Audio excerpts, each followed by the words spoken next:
So this is an extraordinary period, and we have three really talented professionals, so I'm very excited, but not everybody works on Wall Street, manages money, and studies all this stuff. These three panelists do. But just in the event that you don't, you're in another area. We've entered, I believe, an inflationary cycle, and I think that this is a historic moment in time. The accommodation by the Federal Reserve, the artificially low rates have really led to asset bubbles in stocks, bonds, and real estate. And so what we're going to do is we're going to query our talented panelists to where things should go. And just to give a little more perspective, I have a picture here of the risk premium or Fed model. And the market still is, stock market is still relatively cheap, but the reality is interest rates are going up because the artificial accommodation of the last decade or so has really led to a huge asset bubble, and it has not been fully unwound. The real, to assess what the risk is, Warren Buffett once said this was his favorite indicator, and he compares, I believe it's the Russell 5000 to the GDP. And by that measure, the market is still 28% overvalued.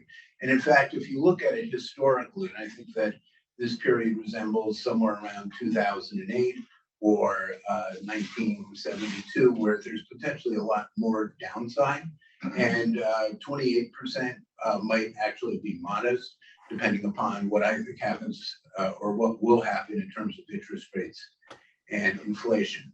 Another well-known academic and a Nobel Prize winner, Robert Shiller, has a 10-year cyclically adjusted PE ratio. And by that measure, we're currently at 27 times earnings. What I think is really important to look at is the red line here. Now look at that, my little pointer works. Interest rates over the last 40 years have declined from 15% on the 10-year US Treasury to about 0.5%. Now they're right now, I think, I don't even know, I think it's 375, but they've come up, but that still justifies the unusual high valuations because they're still low relative to norm. The real issue here that we're having to deal with is inflation. And basically the Federal Reserve said it's going to be transitory, it'll be contained, we don't have to worry about it, we don't have to tighten. And finally, we're starting to see some easing in the CPI, but I studied economics at Duke University, and I'm suspect, I think as long as we have high energy prices, that is a significant contributor. And the idea that interest rates are going to drop to 4% or 2%, I should say, inflation rates, I think is a long shot, but I sure like to see that happen. Another thing that we've done is we've identified what we call inflationary and deflationary cycles, looking at the S&P relative to inflation. And you really do get these clear periods of inflationary markets and deflationary markets. And between 1999 and 2008, it was an inflationary market. In the 1970s, it was an inflationary market. You want to be in real estate, you want to be in oil, you want to be in gold. I think we're in that environment today. And you don't want to be in financial assets. And there's another, Jeffrey Gundlach, a brilliant analyst, uses this ratio, and he pointed out a couple of years ago, but basically it is the CRB index relative to the S&P. And that trends along the same lines as that preceding chart. And what we see now is that inflation is starting to go up. And we think that we are stuck in a period where we are probably going to be dealing with higher inflation, and all the assets which benefited from declining interest rates are now declining. We have some fabulous speakers. Jeff Hughes, JWH Investments. He worked with Steve Luthold over at the Luthold Group. He's a macro strategist, an excellent technician. I read his letter. I've taken stuff from his letter, and I recommend it. It's called Alpha Insights. We have Cory Reeder, who is an investment manager or investment advisor over at Chief Investment Officer, at Omnia Capital. He has about 11 different models. His real focus is on risk management, and that is his logo. And lastly, we have Michael Belkin, and I clipped this from some of his marketing material, but it really, he comes out of Salomon Brothers. He was a quantitative strategist there, and he is on record for having called the peak in the Nikkei in 1989, the tech bubble in 2000, catching the low in 2002, the housing bubble topped in 2007, and the post-collapse low in 2009, the COVID crash before it went south, and then catching the bottom in March of 2020. That's me, so we'll skip that. And so I'm going to stop sharing, and I'm going to go to our talented speakers. And I would say I'll go with Michael Belkin first. What really stands out is the fact that his newsletter sells for $36,000 a month. So he has a lot of major institutions out of Europe who pay that. So he's, I just went through his run of the major market calls. And so, Michael, would you kindly tell us, what do you think about crypto? What do you think about the markets? Go ahead. Okay, thanks. How long do I have, by the way? Ballpark? Take 10 minutes and we'll have a Q&A. Yeah, you take the full time. Okay, great. Thanks for having me. So just a quick intro to what I do. I studied time series analysis. I came out of UC Berkeley Business School, and everything I do is based on a model that it's similar to Fourier or Times or Box-Jenkins ARIMA models. So I'm looking at a forecast, 12-period forward forecast. This is what I did at Salomon. This is what I did at Berkeley. And this is what I do in the Belkin report. It's $36,000 a year, not a month. So, anyway. Okay, it's on sale. This is Cyber Monday. Go ahead. Anyways, so I'm always looking forward, and so it's a forecasting model, econometrics, but it's also, I am an investment strategist, so it's how do the pieces of the puzzle fit together. And I'm sorry, I might contradict a little bit of what you said. So my work changes. So the long term is down now. So at the beginning of the year, just to give a perspective, I was short in the Belkin report, which covers sector analysis, industry groups, individual stocks. I was short all these software stocks that were trading at 50 times revenues, you know, Shopify, DocuSign, Zoom, all those kind of things. And while everybody was long, and they hated me, you know, because that was their biggest long position. And those stocks are now down 50 to 60, 70 some percent. I'm actually long some of those. So let me just put things in perspective here. We have it, even though the market's down 20, 25% year to date, it's come in these surges. So bear markets they have these zigzag patterns like a lightning bolt. So we had minus 20% from December 31st to March 14th, that's the NASDAQ. March 14th to March 29th, plus 17%. March 29th to June 16th, down 27%. June 16th to August 15th, plus 23%. August 15th to October 14th, which was a major low in my book, down 22%.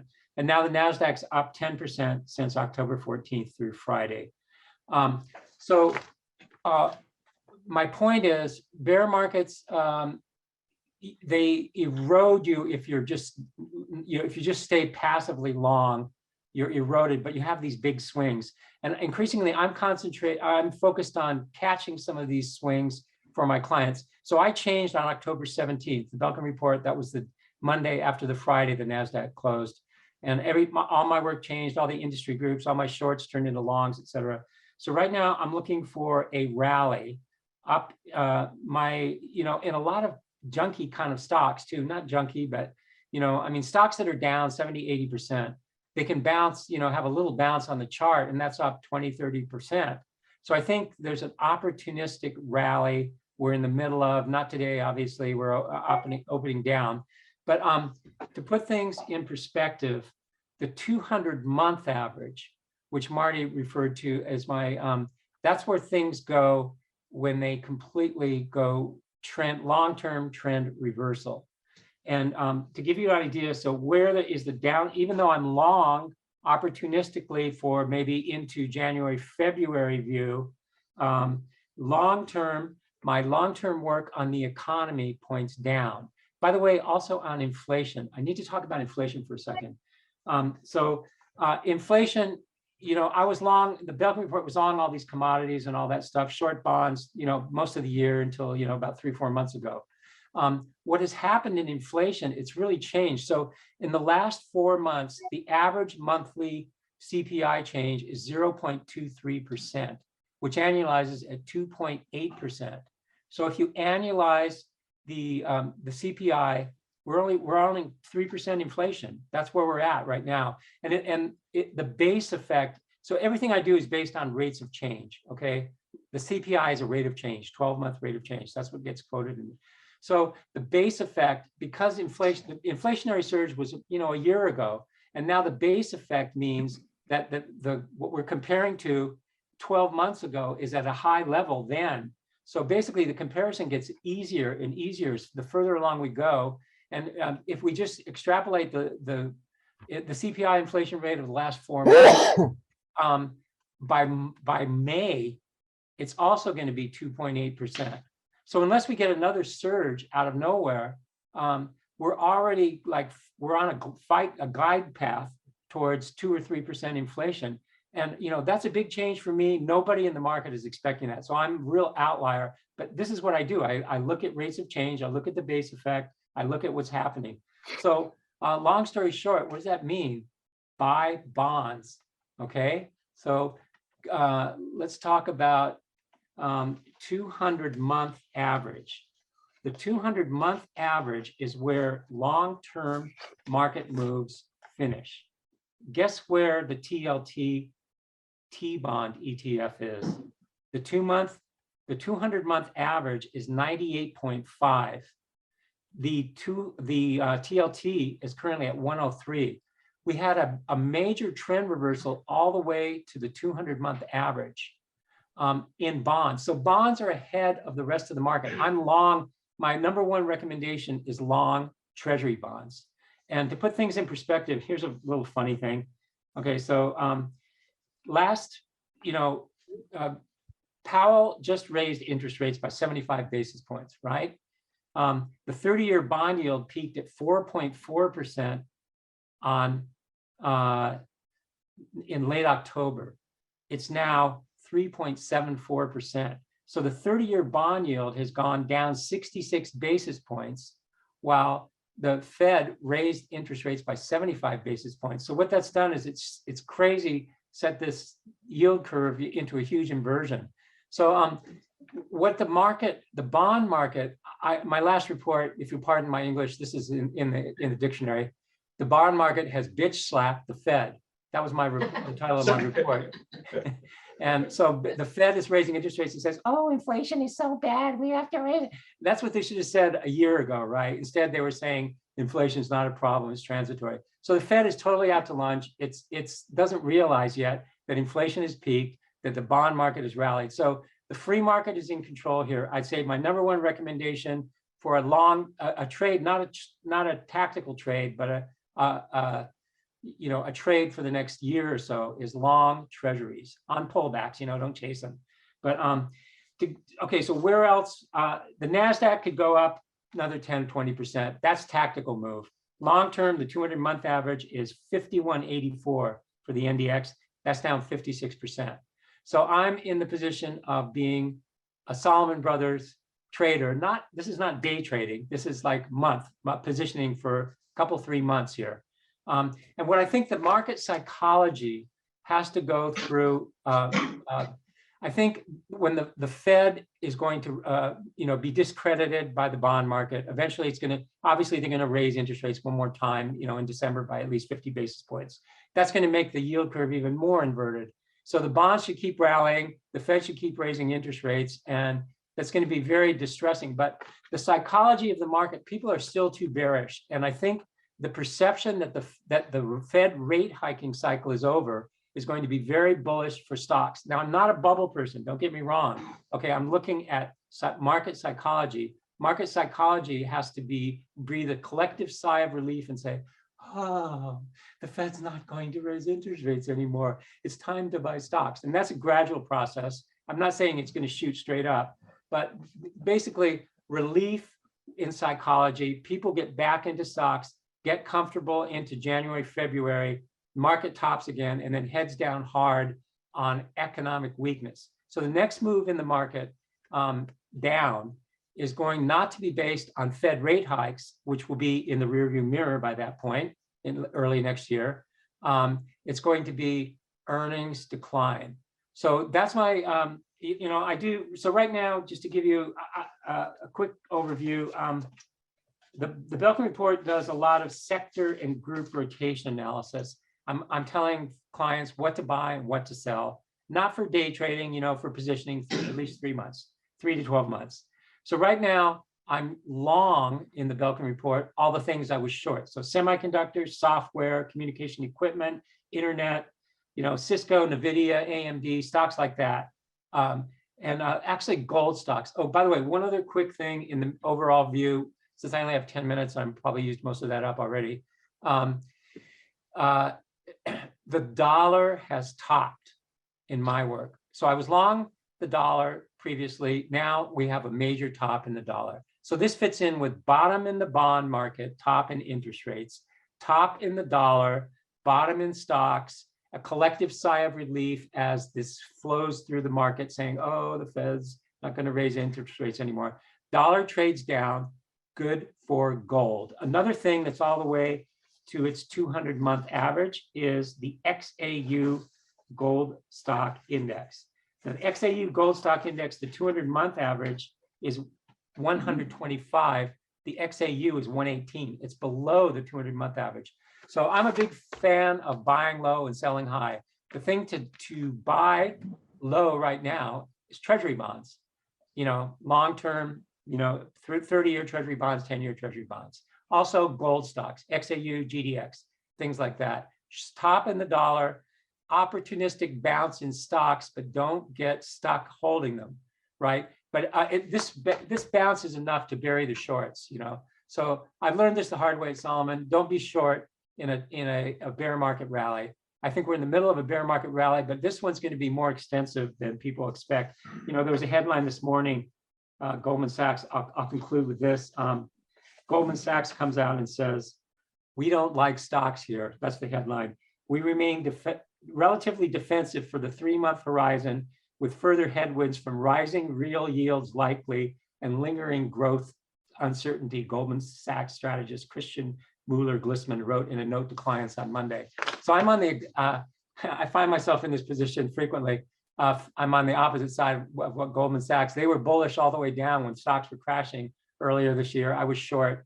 Now I'm long and they're short and they think inflation and yields are still a problem. I'm long bonds. So total contrarian view, put that in your, I'm an advisor to funds. I do everything based on probability on a model forecast, and everyone uses this in their own way. They adapt that into their forecast and the way they look at things. But so that's it in a nutshell.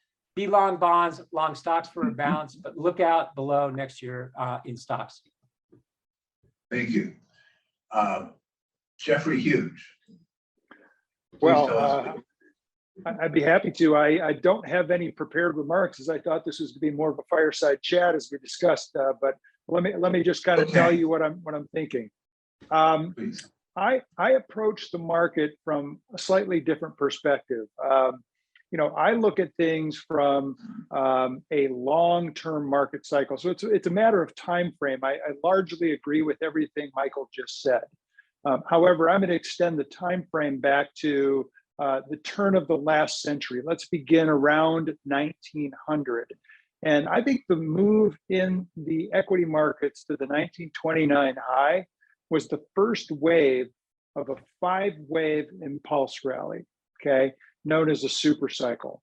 And the 1932 low was wave 2 of that 5-wave advance. And Mark, just to frame this a little bit, markets move in kind of a 3-step forward, 2-step back approach, only the 3 legs are interrupted by correction. So the first leg up was was the 1929 high. Then the interruption, wave 2, was the 1932 low. I think everything off the 1932 low to the 2022 high was super cycle wave 3 of that 5-wave progression.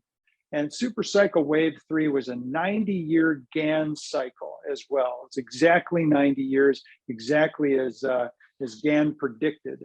R.N. Elliott also had a similar sort of theory about third waves being massively dynamic and extending for a very, very long time. And so I think it all lines up that the 2022 high was the top of super cycle wave 3, which means that we need to correct a 90-year advance with something more than a 25% 9-month correction. That's a typical cyclical bear market, but I think what we're in is in a super cycle bear market. And the super cycle bear market is likely to take many, many years to unfold with lots of ebbs and flows. And in our view, this is going to take a minimum of 3 years and possibly as long as a decade to completely work out the excesses that were built up over the last 90 years, and more specifically over the last 13 years in the advance off the March 2009 low. That is what we consider to be cycle wave 5 of super cycle wave 3. And just to correct that advance, we think a 61.8% retracement of the entire 13-year advance would be just about enough. The problem is we're not only correcting that last 13 years, we need to correct the last 90 years. So that's the base case that I want everybody to kind of keep in mind as I throw out a few ideas. And let me first say that nobody knows the future. There's not a single person in this discussion that knows what's going to happen. This is all speculative, educated speculation based on models and analysis, right? And so our analysis draws us to this conclusion that the market is about roughly 30 to 40% through the initial leg down of a 3-leg corrective waveform that could take the S&P 500 down something like 80% before it's completed, okay? Now, that might sound outrageous to everybody in this room. In fact, it might sound like complete hyperbolic discussion, but just keep an open mind here, because the framework has a long history of seeing these sorts of scenarios play out.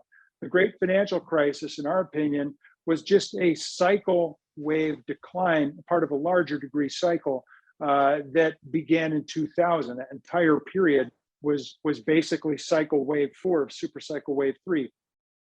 People couldn't believe that we lost 54% of the value of the S&P 500 in such a short period of time. So, to lose 80% over a decade really doesn't seem outrageous in that perspective. Now, outside of the Fed, I think there are a lot of other influences that could potentially act as a catalyst.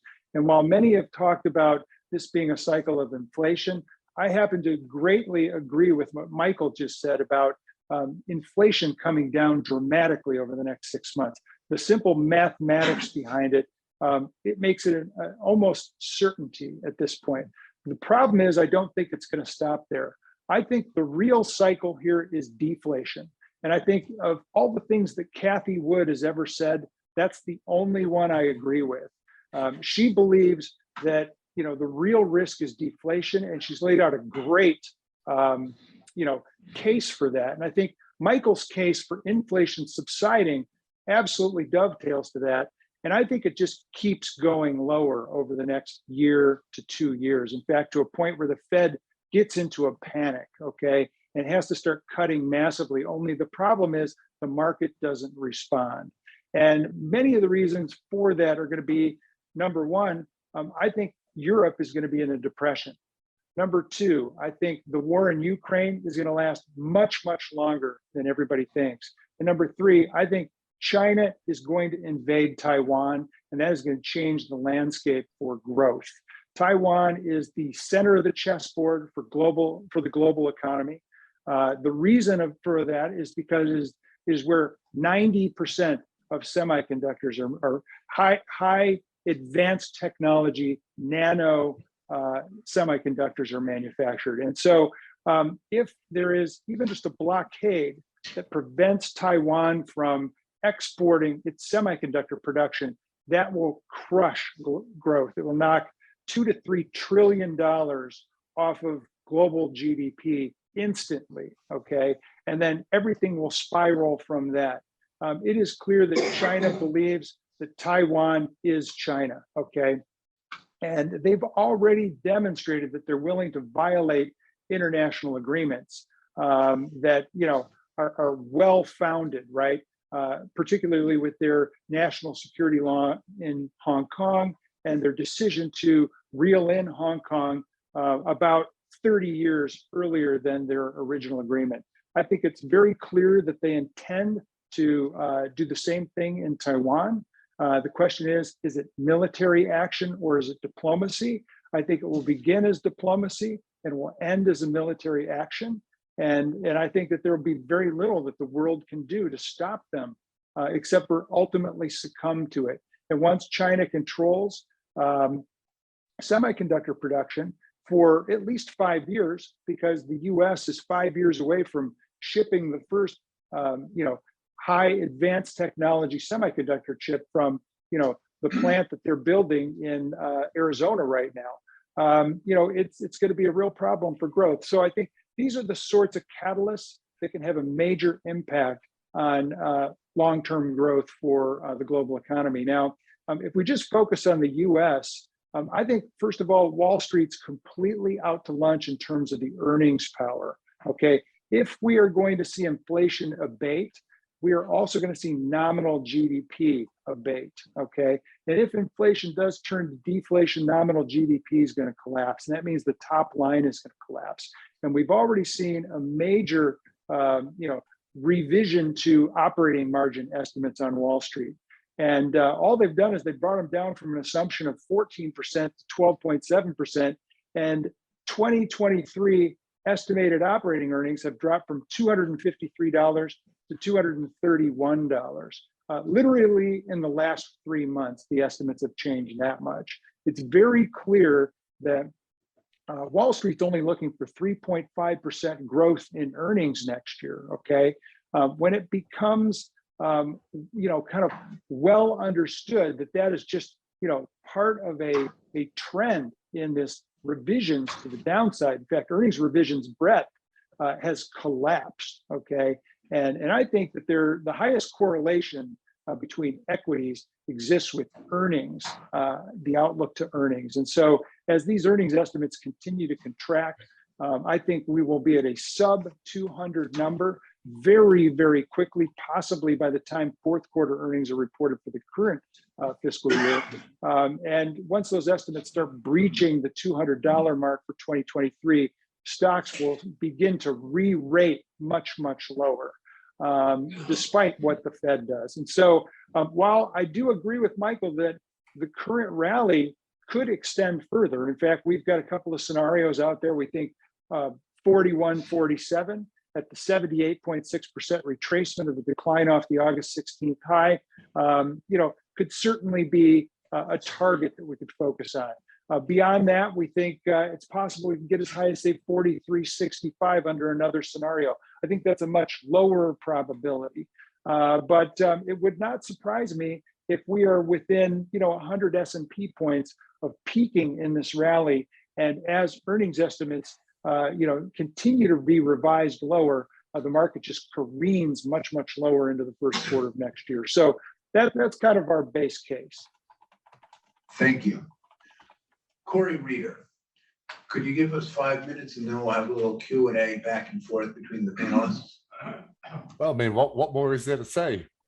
Hang on, did I What just do you freeze? like? I did. What song do you like? You know, and Marty just sent out a little note for people to introduce themselves, so I'll do that real quick. So Cory Reader, well, you already saw my name and company, whatever. A background, you can't see it here on Zoom, but I am 7 feet tall, and I did play basketball professionally for 9 years back in the day. So that's my pedigree, so to speak. What does basketball and fund managing have to do with each other? Absolutely nothing. But I did hear Marty mention Barmer's name earlier in the, before we got started. And I do have a certain liking for him because he came in and saved my Clippers. They were my first team out of college. So kudos to Barmer. Anyway, so yeah, with everything going on, there were a number of things touched on here. Going back to, and Jeff, when we had our preliminary talk about coming on and doing this, I think, Jeff, you had mentioned maybe a target on the S&P ultimately around 2,300, thereabouts. Yes, for the first leg down, yeah. Yeah, and so, yeah, and I mentioned at the time, going back to 2020, when I was doing some of my quarterly reports, that I had just technical potentials of around 2,000 to 1,800 on the S&P ultimately for some technical reconnects on that as far as targets. And Jeff, you mentioned 54% in 2008 down. S&P, I believe, was actually from the peak of 07 to the bottom in March of 09. It was something like 65% peak to trough for the full scope of that downturn, which is a lot more than what people remember. But with all these things, things bottoming and topping and reversing. So what I do is I'm a fund manager. We run a tactical strategy. So I'm actually running the fund models for, we have our own clients to manage them for, and then we are a third-party asset manager for other advisors and firms out there to use our funds for their own clients' needs. But, to the point of bonds, TLT topped out on its last high at about 180 and dropped down to 98, as Mike had mentioned. So, what we try to do is hold on to growth and mitigate and avoid the losses. And so we avoided that downturn across the fixed income spectrum. On our conservative and moderate funds, we are back into treasuries, zero coupon bonds, tips, the 10-year. I'm very bullish on the bond arena. So too with precious metals, commodities. You look at just some of the cyclical highs of some of the commodity arena and areas in that, and you have multiple hundreds of upside percentage potential just to get back to previous cycle highs. And when you're looking at that the stocks to commodity ratio at multi-decade lows, then everything goes through cycles. Nothing goes up forever, nothing goes down forever.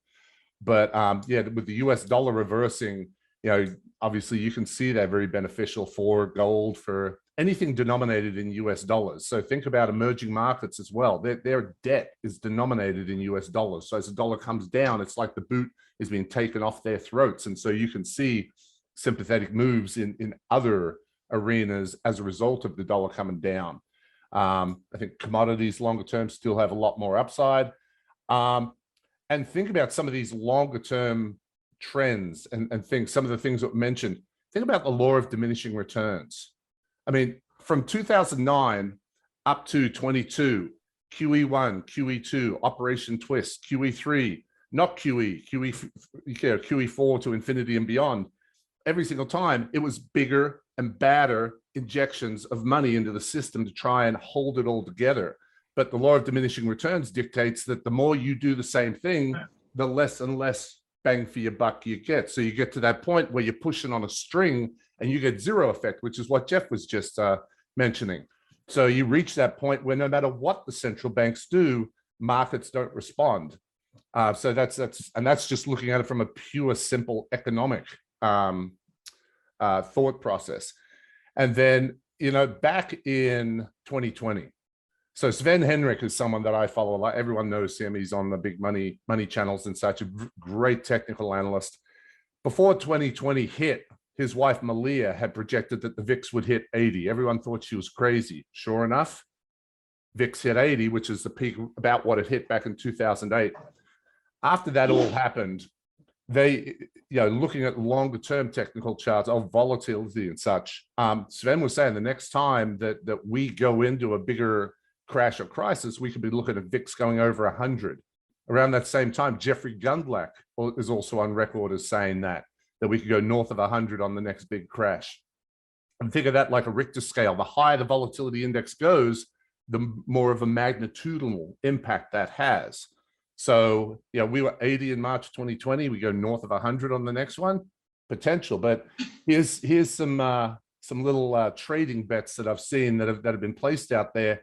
multi-million-dollar bets on VIX going north of 100 by April of next year, which lines up with a first quarter crash, as Michael and Jeff we're talking about. And then there are other trades out, the multi-million-dollar trades on bets that interest rates will be 2% by September. And so, Jeff said that no one can see the future or say anything with certainty, but I can say this: markets stop panicking when the central banks start panicking. And the other thing I know for sure is that every single time the Fed has gone on a rate hiking cycle, it's led to a drop, a crash, or a crisis, including recessions and depressions. And that's that, each one of their previous over history, because the Fed is always wrong. They're always behind the curve. They're always giving the wrong prognostications. And then when the S hits the fan, then they just sit there and say, well, who could have seen that coming? But if that all plays out, you've got your market top, VIX spikes, you've got the market crash, the Fed adjusts, cuts rates dramatically, and we're back to 2% by September, which then you could see another recovery rally from those lows. But ultimately, there are bigger picture items out there, as Jeff was talking to. So also consider this: from 2009 to 2022, the debt construct that has been layered on at all layers of society. The US as a nation, we went from 10 trillion to north of 30 trillion over this time span. Corporate debt, individual debt, families, municipalities, cities, everything under the sun. If you take debt out of the equation since 2009, we've had zero to negative economic growth. Everything that we have done has been engendered by piling on more and more debt. So, ultimately, if you think that's a sustainable situation long term, then think about, can you do that with your own household and stay in a good standing over the long term? So rise and falls of empires. So I mean, we'll see where it all plays out to, but I'll cut it off there. I just tried to add some little extra things that hadn't been discussed so far. Thank you, Cory. We have about 5 minutes left. I wanted to see whether we could get some questions from the audience. Gudrun, do you have any questions? Yes. Turn the microphone on.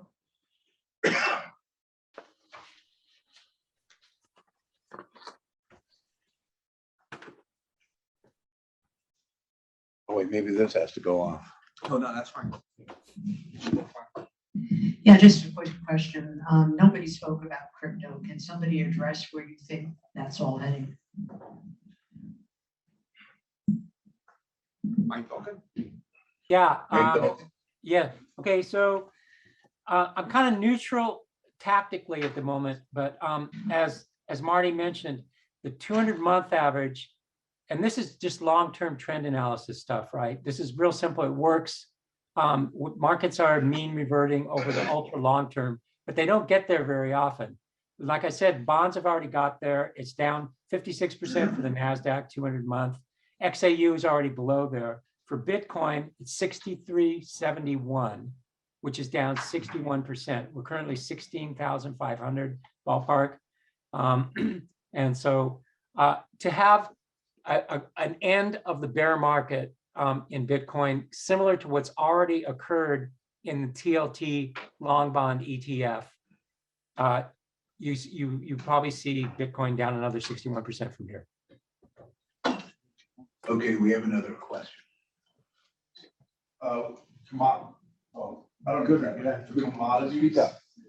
Commodities, where do we think that's going to head? Normally, you read that recessions bring a reduction in the prices of commodities. So the question is, what about commodities? Cory and Michael.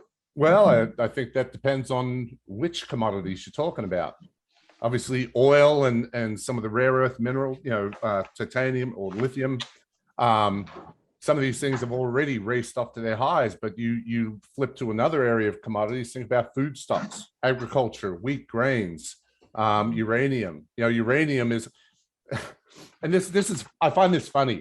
So go back, think about all the old sayings about nuclear energy and how dirty and awful it was because of the radioactive byproduct that was left over from it.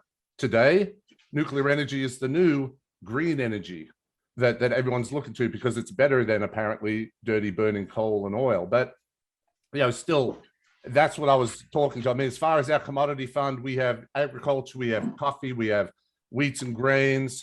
The broader commodity ETF is in there, but we've got rare earth minerals, uranium, and uranium miners sort of builds out the commodity. So we are not in the overpriced commodities of oil and such. Now, there's a lot of projections, people saying oil can go much higher, but then again, we hit an economic downturn globally, and that's what's already impacting prices today with what's going on in China this weekend. The global economy slows down and the demand for oil disappears. So then hence, and I'm very much like Michael, I'm just a contrarian by nature. I look at things that are going on out there, and when everyone's loaded up on one side of the boat, more often than not, the opposite thing happens. So, but Michael? yeah, look at the non-favored commodities as far as upside potential. Yeah, I agree pretty much with that.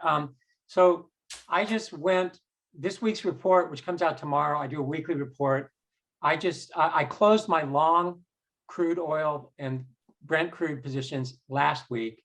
I'm adding them as new shorts this week. The long-term forecast for crude oil points down big time, and for the CRB, GSCI, all those things. So this is kind of in keeping with what the other speakers spoke about long-term deflationary trends. When this cycle begins to turn down, of course, that can be interrupted by Russian war and things like that. But on the other side, gold and silver, major upward forecast. So if one thing that wants to go up, and it fits with my scenario of the top in the dollar, a top in interest rates, a bottom in bond prices, and a peak in Fed rate hiking. So gold and silver, I think, are extremely attractive. Gold stocks, I do a separate gold report, and I cover all the investable gold stocks in the world.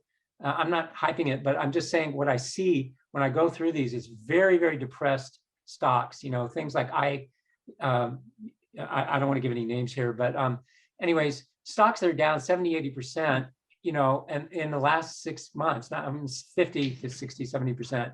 I think there's a real opportunity. If you're looking for longs, look at gold. GDX is good by itself, on pullbacks.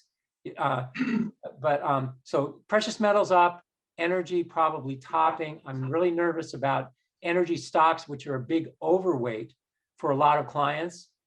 They've kind of been squeezed into these things, and they were a long for me in the Belkin report until last week. So I'm out of energy. I'm short energy stocks, long gold and precious metals and gold mining stocks. Thank you. We have one more question. Hi, good Peter morning. Thurlow. Good morning, everyone. This is Peter Thurlow. I have the pleasure of hosting these meetings from Marty in New York, and wanted to see the sun, so I flew down yesterday, and it's a great place here in Miami. So thank you all. I have more kind of comments than anything else. Appreciate the comments. First, from a funny standpoint, Cory, I'm a basketball player, as Marty knows. I have Bill Walton as an advisor on one of my startups, who's a tremendous amount of fun. So we have to connect separately on that too. So on. But as far as Jeff's comments, I was in the military. Next week, I'll be working with DARPA. I serve as an advisor to them just on commercial relation and IP. I think his points are very salient, I guess, or right on as far as Taiwan are concerned. I personally don't see it within the next year, but you see the focus of bringing the chip technology back to the United States and the emphasis on that, to the criticality of that technology. And the company he was talking about, Taiwan Semiconductor Company, there was a big two-page, full pages in the Wall Street Journal about 6 months ago. They called it SHIELD and so on. My question really is about government's ability to spend and its overall effect on the economy, which is the focus of this discussion. Cory mentioned it, $30 trillion spending. Zero negative growth if you take that out. What do you see from an economic outlook coming out of the pandemic with the debt issues and so on? What do you see from the government's ability to respond and affect some of these challenges going on? Jeffrey Hughes. Yeah, I think the government's reaching a point of they're reaching their limits in terms of expanding fiscal support. And we run the risk of turning into Japan, if we continue to do this and spend money, the way we have been, that really doesn't have an impact on growth. Just satisfies certain lobbyists and entities within these special projects that people are getting through, right? They're just not developmental for U.S. growth in the long term. And so I guess my main thinking is that as we've surpassed this 30 trillion mark in debt, the public is fed up with it. I just don't think that we're going to be able to continue to issue debt the way we have, especially with the Fed liquidating their balance sheet at this point. And clearly they realize that their options are limited if their balance sheet's $9 trillion in terms of what they can do to support the economy monetarily. So my suspicion is that we're going to continue to see a slow drain in liquidity off the Fed's balance sheet, and fiscal policy is going to be toned down, especially with a divided Congress and the inability to get big legislation passed. Thank you all very much, and hope everyone enjoyed that. I will say one last thing.